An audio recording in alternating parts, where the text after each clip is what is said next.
All right, we're glad to have you back. For more than 8 years, Boko Haram has waged war against the Nigerian state, killing thousands and displacing millions of people. Like the name implies, Western education is a sin. Boko Haram has launched attack after attack, bombing schools and kidnapping pupils. Absolutely, but its focus seems to be more on female schools. First, it was Chibok in Borno State, where more than 200 secondary school girls were abducted from their school in April 2014, while some of those girls are still in captivity and their parents going through untold agony. The insurgents have struck again. This time, though the location is different, the scenario is pretty much the same. They struck in Dabchi in Yobe State. Yeah, where about 110 girls remain captive. Well, we have joining us this morning, Taiwo Hassan is the coordinator education rights, joining Dr. Dan Ekere, who's already been with us looking at the papers.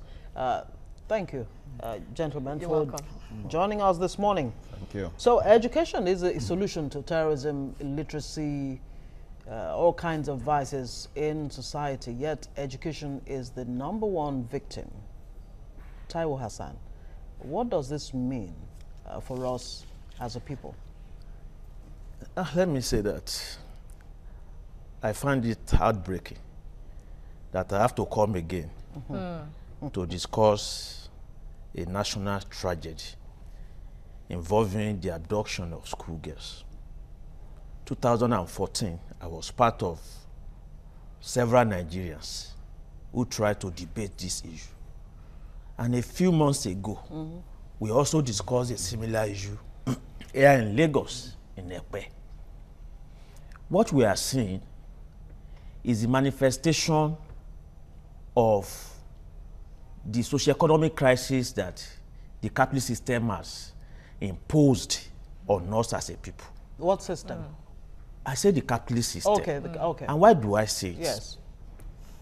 For something that has happened once, twice in Nigeria, you would expect that the system will be effective enough, having learnt lessons, to prevent a repeat of it. Dabchi is 270 kilometers away from Chibok. It is in Yobe State, one of the three flash points of the Boko Haram crisis. Yeah. In May 2014, the Safe Schools initiative was launched with fanfare by former President Jonathan, alongside with Gordon Brown, former UK Prime Minister, and UN Special Envoy on Education, with $30 million fund to provide protection for schools, starting with schools in Yobe, Adamawa and Borno, with the intention to expand it around the entire country. Let's go back to that school in Dabchi. Was there any fortification in that school? Is there any evidence of any special protection, despite the vulnerability of that school, despite the closeness of that community? Don't forget, Yobe State was the same state that witnessed the terrible slaughter of schoolboys, Buniyadi. Yeah. So that what we are experiencing is a situation whereby the system is failing us as it. And then hearing that soldiers were even there but had to be withdrawn just a few hours to that terrible incident. Let me come to you, Dr. Ekere. We just talked about a girl saying that she would never go to school again. When countries, not just, I don't even want to talk about developed countries now, but African countries seeing the need for education, moving towards a knowledge-based society to improve themselves. Nigeria is still here talking about the need for girls to be educated, for children to be educated first place in the northeastern part of the country. And with this situation there, how will it affect really the future of the country, looking at it from the education perspective? Negative. It will have a negative impact because even as we speak, despite the fact that most of Nigerian leaders came from the north, the north is not enjoying, you know, the benefits. Yes, of what you could call the leadership of those so-called leaders. That is because they've not been able to actually bring about a kind of leadership that would develop the human being. a lot of them are uneducated. It is the north. You talk about elementaries and what have you.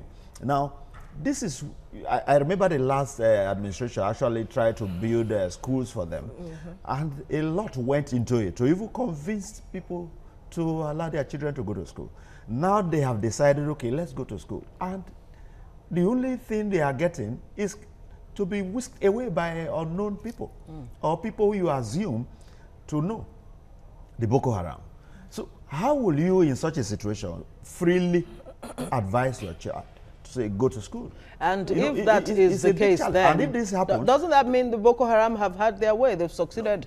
Their objective is, you know, to discourage us in every way possible. Western education. Western education, especially the girl child education. And now this is to send fear. You know, and with that fear, a lot of people will know, even boys will know how to go to school, let alone girls. You know, so it's a very challenging situation, and it spells doom for the country. Because if at this hour we are still talking about whether or not to go to school, then you could imagine what will happen in the future. But really, come to think of it, a government that does not take education really importantly, because I mean it seems to be expressed with the national budget. What you have for education is barely 5% compared to the recommended least percentage, which is 26% that the UNESCO is recommending. Yes. Is that government actually not doing Boko Haram's job? That's exactly. That's why I started my comment by addressing the entire system as a whole. Because yes, it is true that Boko Haram onslaught has negatively affected the prospect of education in Nigeria. Indeed, prior to 2010, the statistics for out-of-school children in Nigeria was 6.3 million. Between then and 2017, that has increased to 10.5 million. And 60% of these are from the Northeast, and most of them are girls. But the reality also is that with or without Boko Haram, the capitalist system, the policies of underfunding of the health sector is achieving the same objective, especially in places outside of the north. Look at the southwest, look at the southeast, look at the huge social crisis we have of young boys, young girls not going to school, doing drugs. These are manifestations of the same crisis. So that for me, a genuine government that wants to rid this country of Boko Haram will not only fund the military activities, you know, to chase out Boko Haram and secure the country for them. It must also begin to address the socio-economic issues. It must show to the people that is as interested in their welfare as much as their security.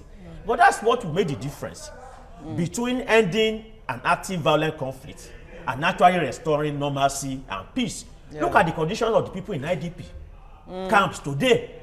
Look at the number of people who have been released after they have been falsely and wrongly detained, you know, by the military for years. What does government have for them as they are returning back to their communities? So that if we are not careful, the system may be creating a new generation of discontented youth who would at some point also be forced to pick up arms and begin to attack society. And that is truly the fear, really, when when injustice is not, you know, addressed, it festers and encourages victims to become perpetrators of more dastardly acts in the future. And would you say that the government just did not understand it? Because when it comes to helping neighboring countries, African countries, Nigeria is ready to pat its chest as a big brother of Africa, and you know, to wade into the situation and solve it for them. Recall how they did what they did in the Gambia with the help of ECOWAS. So when it comes to your own situation, is it really difficult to just do the needful? It's not difficult, but it's a question of whether we are willing to do the needful. I do not equally think that we are unaware of what we need to do. But you see, so much has gone into, you know, the system to the extent that only very few have actually been targeted to benefit. And essentially, there are those who are opportune to be in political positions. They will not tell me that the communities they come from, that there are no poor people there. They will not tell me that there are no people who have needs. You see, but what they just enjoy is that aura where, you know, they line up, you know, several cars and their entourage by way of convoy. Meaning they are benefiting from the way things then are. people will just, you know, line up on the roads and be hailing them. I think this is what they really enjoy. Otherwise, what does it take to do all of these things we are talking about? I remember very clearly that, you know, schooling, even in the days of UPN, MPN, and the rest, I went to school without paying. Same here. Good. So it means that we can even actually afford free education at certain levels. All right? Let alone now talking about you pay and yet even the education you don't get. So how do we really solve this problem? Yes. Because education is at the root of solving the problem. Yes. It's not rocket science. That is true. And yet we're not able to tackle it at that level. Yeah, but the challenge is that because here now it is, you know, schoolgirls that are suffering more in terms of kidnap. All right, because they appear more vulnerable. And equally, those who kidnap these girls, they know that it will be more difficult to manage boys, you know, in their camps, you know. And again, girls will be more advantageous to them by way of, you know, the kind of, you know, hazards they subject them to. The best you could do for men maybe just to keep them somewhere, use them for manual labor and the rest. But these ones, some are even being given out in marriage and what have you. Sometimes they use them as their sex machines and all of that. So they seem to target girls, you know, being soft targets more. But then, we equally need to understand that the education of the girl child is very important. You know, as it is important for the boy child to be educated. Now, how do you make this environment favorable? More conducive. That is to say that you must provide, apart from funding education properly, which is a major challenge, then the next challenge is that of security. One of the major campaign points of this government was security. Boko Haram and all the rest. Now, it seems as if we've actually not understood the strategies of Boko Haram. They seem to be ahead of us. Because while we are busy celebrating that they've been so decimated, that they've been destroyed, what is happening now is just a struggle of one who is drowning. The last we seem that it seems that they are still doing even more dastardly acts. And do they even understand what security really means? I mean, when we talk security, what we think about is redeploying, just deploy men. Send the IG to Yobe or Adamawa or wherever. How about ensuring that the environment is safe in such a way that whether it is education that is needed, infrastructure, everything that makes life worth living? Isn't that really what security is? It's everything that makes life worth living that constitutes security. I would like to pose a question. Yes, okay. Why do we see that the most policed countries are sometimes the most insecure? Why did we experience the kind of mass shooting we had in the United States a few days ago? In Florida. Security is not simply, yes, I agree, the question of the equipment or the personnel, deployment of police and army, other security agents are important. But to ensure peace in a society, it goes beyond that. You must address the drivers for conflict, the drivers for crisis. Yes. How can you have a human being in Nigeria who will strap a bomb to his chest and in the name of a religion or a cause decide to blow himself or herself up? And with revelation, how did we get to that stage? Get just 5,000 naira at the end of the day. We need to ask the question, how did we get to that stage? That our lives as young people, don't mean as anything Nigerians, anymore. Is no more important to us that we can just blow ourselves up. It is only because we have been existing in a society that has completely degraded our existence. How can you have graduates having no jobs for 5 years? The Amajiri situation in the Northeast is not a product of religion or culture. It's a product has been analyzed of the elite of that place, completely disregarding the lives and future let me come in here. Of different generations. Let me come here. We've heard so many analysts, you know, talk about the situation and the inertia of the government doing the needful. But then you wonder, what is the job of the citizens? What are the human rights activists doing? We recall years past, they would come out, they were so vocal when things were not going right, especially during the Jonathan administration, but somehow there is this loud silence on almost all the things that are happening at this time. There is an ideological crisis within the labor, the student, and civil society movement. And that ideological crisis is expressing itself in the paralysis that we witness today, from the labor movement first and foremost.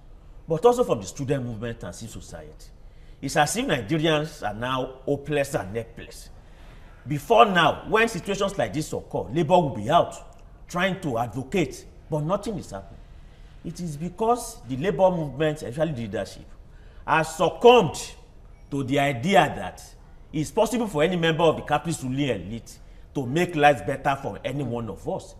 So therefore, what we need to begin to do now is for the leadership of the Labour movement, the student movement, society, to realize that Nigeria will continue to be a living hell for all of us unless the working masses begin to mobilize to take charge.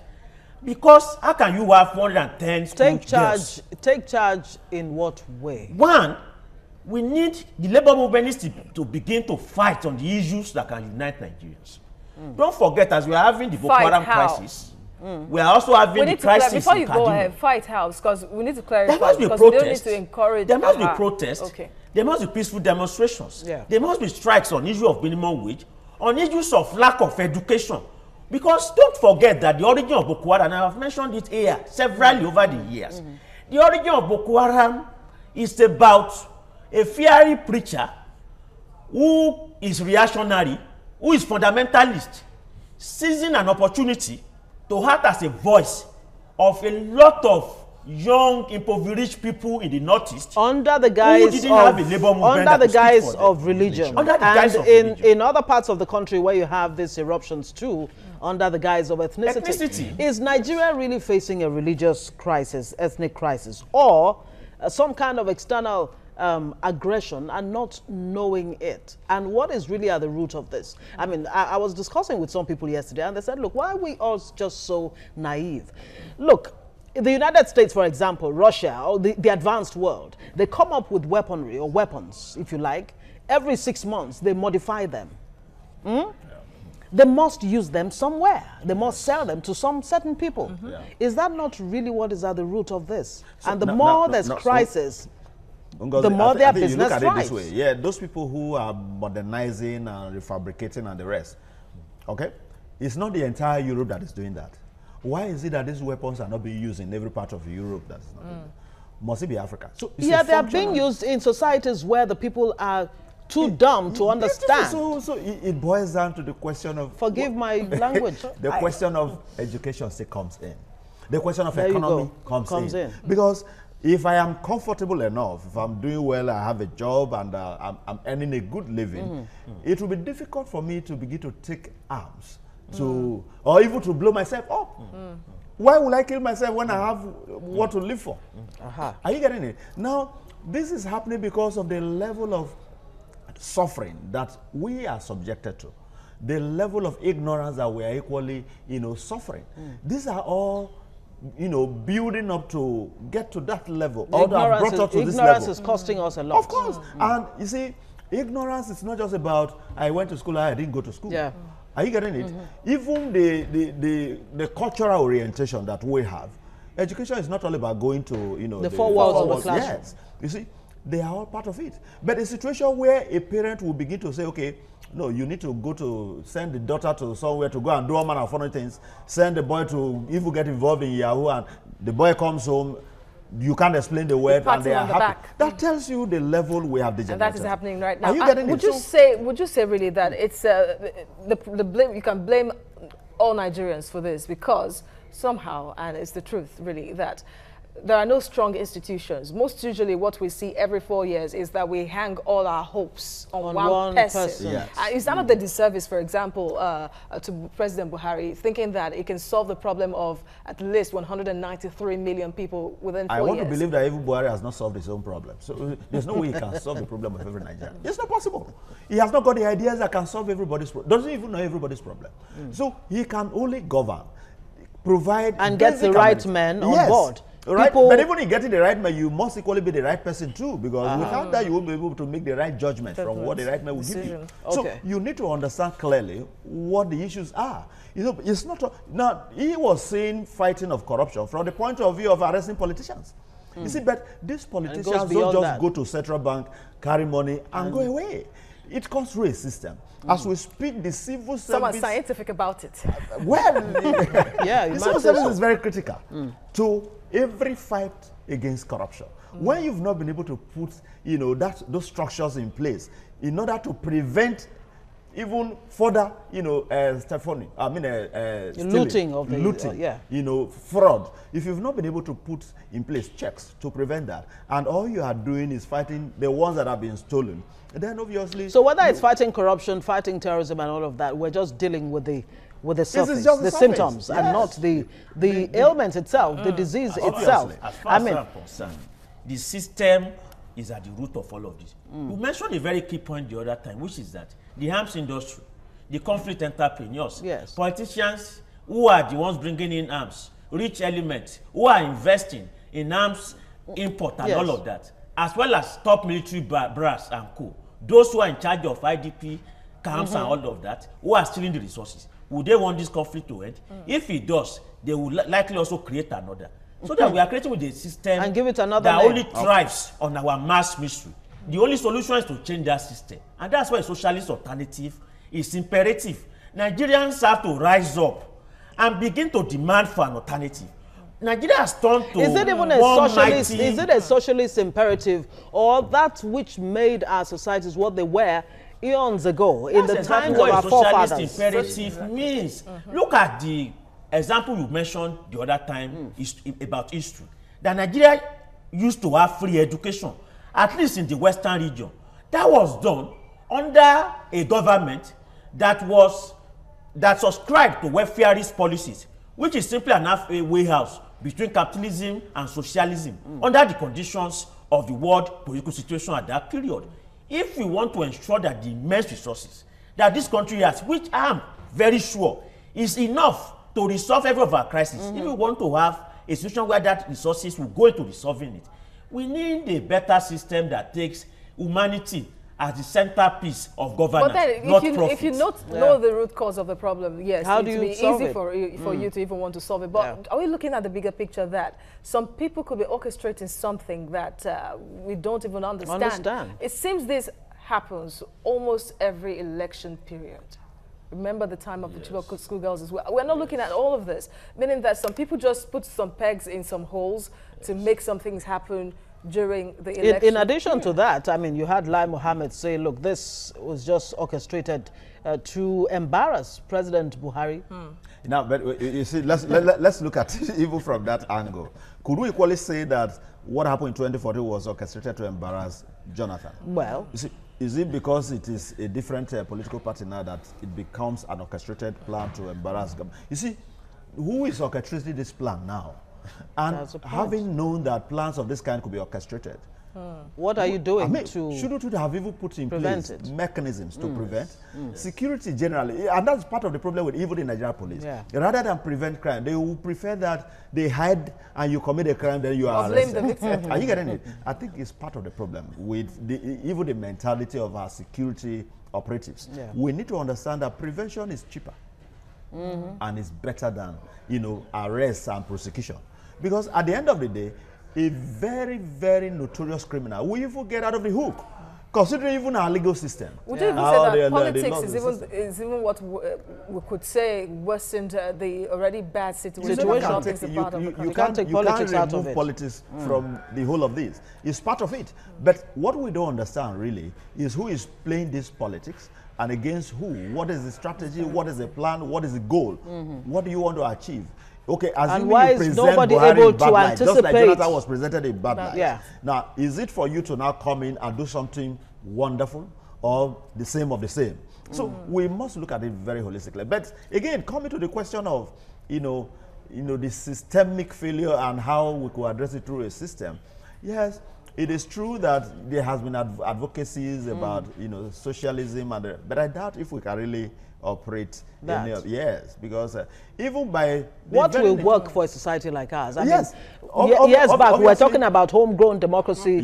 You know, that will solve our peculiarities, our peculiar challenges. One of the issues is that we must operate a true federal system, true to his name and nature. That will such that include state police, for example? yes, state police To ensure that the commissioner of police does not need to wait for the IG at the center to take a decision. Level, particularly the primary schools, the secondary schools. I do not see any reason why the federal government should be operating primary and secondary schools. You see, now if we have a system that is autonomous to the point that everyone is able to create what it can manage, I'm sure that even the states will be able to make adequate provision for Hassan, let's talk about this Safe Schools initiative again. When we talk about, is it only the students or children in school that it's targeted at protecting? What about the teachers?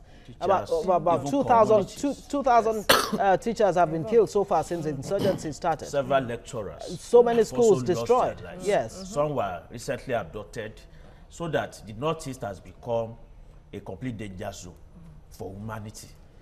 I demand today in public that Nigerians must ask for how the funds, $30 million. And $1 billion is still being because if talked about. This can happen, and we all saw the school on TV, if this can happen, it shows something is wrong. We demand a public probe, not just by EFCC, but by a public committee made up of representatives of the people, the communities, the labor movement, because we need to know what is happening. War against insurgency has become a big pot of soup for the Nigeria's capitalist ruling elite, and we need to know what is happening. That is my demand. Even from this point, I think we equally need to understand that is one of the major problems I even have with these donors. Okay. Some of these donors use us to even siphon money themselves. Because if I put money into a project, I should be able to monitor how that money is being used. Yeah. If the United Nations, if UNESCO, if any of those agencies has at any point donated money for a particular project, they should be, and interestingly, they even have better intelligence, gathering system. Yes. They should be able to follow up to the extent that they will tell the world how such funds were utilized if they are not part of the conspiracy. They should be able to do that. Okay, Dr. Dan Ekere, lecturer at University of Lagos, thank you for coming to the show. And of course, Hassan Taiwo, the coordinator of Education Rights Movement. Thank you very much for your Thank you for having me. Thank you.